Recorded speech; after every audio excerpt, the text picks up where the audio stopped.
Police in Dayton, Ohio, releasing shocking dashcam video of a wild chase that ends in tragedy. Police were trying to arrest Raymond Walters Jr. last night, who was accused of stabbing his father.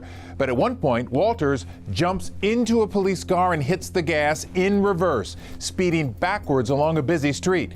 He hits a parked car, jumps a curb, then backs up and slams into another police car. He takes off, at times reaching speeds of nearly 100 miles an hour. It all ends when he slams into several more cars, including a van with 7 children inside. 2 6-year-old cousins were killed. 8 other people are still in the hospital tonight, some in critical condition. Dayton police say Walters has a history of drug abuse and was just out of prison on parole. He may have been high on meth at the time, and he will be charged with murder. So tragic and upsetting.